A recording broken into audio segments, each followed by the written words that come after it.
Hey, I want to make a quick video today. While I'm making this video, I'm actually going to be making some changes to my Beretta LTT, my Elite LTT from Langdon Tactical here, because I have actually been carrying this gun quite a bit lately, and I wanted to do some things to it to make it more accurate to a Resident Evil Samurai Edge Beretta. Now you might think, well, it looks pretty much like a Samurai Edge Beretta already, and that's because the 92 Elite LTTs have a lot of similarities with the Samurai Edges. Mostly it's the front serrations here. That's what really makes it look like a Samurai Edge, that and the stainless barrel. Now there are some things on this gun I would change if I wanted it to be more authentic. I'd change back to a standard hammer.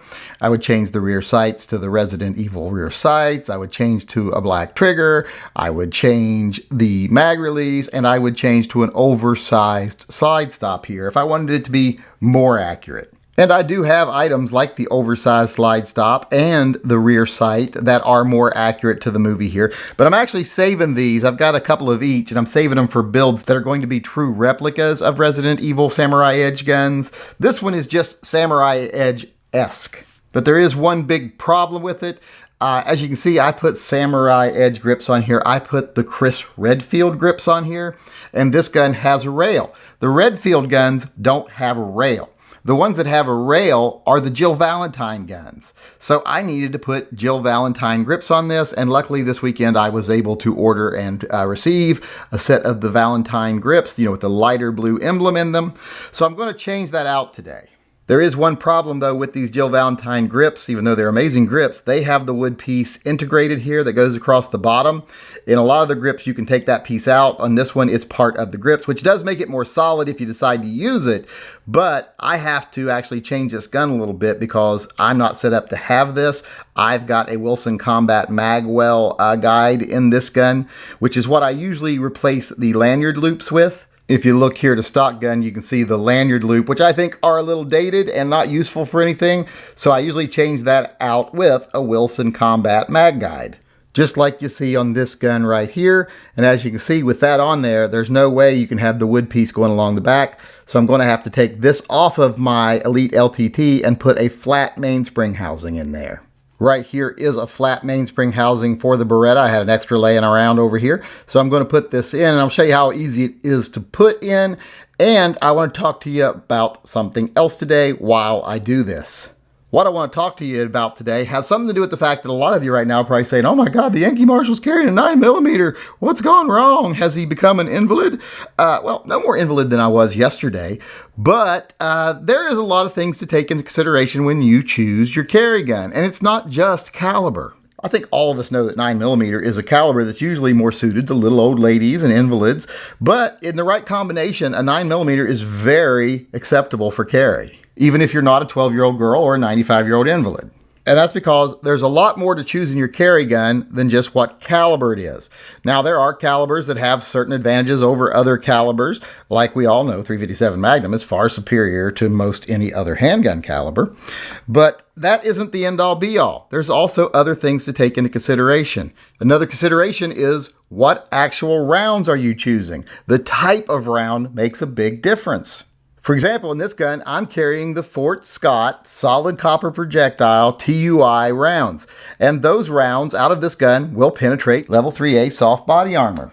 Whereas if you chose like a 40 caliber in just a standard hollow point, off-the-shelf type of round that wasn't designed with a solid copper projectile, it wouldn't penetrate it. Same thing with some lower-end .357 Magnum rounds, either soft points or hollow points, etc. They will easily fail to penetrate that armor. Whereas this 9mm, because of the type of bullet I'm choosing, the type of loading I'm choosing, it will penetrate it. And so will, of course, .357 SIG, .357 Magnum, etc. if you choose the right round there. I've shown that in other videos before.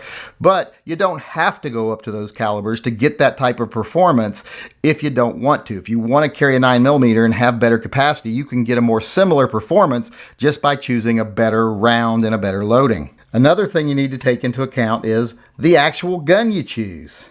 Oh, and by the way, for anyone out there who's interested, I got these grips here from Collector Design Works with a Werks. And they're just awesome. One thing I like about them is they're two-piece. You can actually change the inserts if you want, or you can glue the insert in place if you choose to. These are awesome, and I do like the way they do the solid back piece here. These are some of the nicer looking of the Resident Evil grips I have. So if you're looking for a pair of Resident Evil grips, I would highly recommend these. I think I'm eventually going to glue them on, but for now I'm just going to use the grip screws to hold them in place. But back to what I was saying here.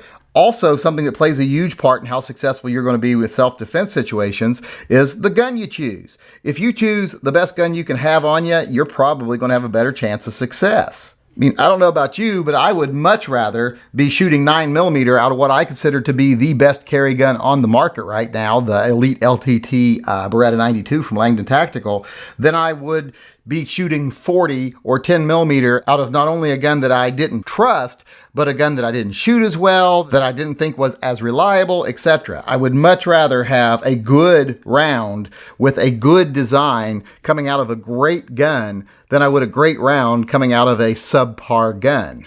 So it's a no-brainer. If you're a small child or an invalid, someone who's physically disabled, choose 9mm right off the bat. You don't have to take anything else into consideration. But if you're someone who's completely physically capable, you can still choose 9mm, just make sure you choose the right round in the right gun.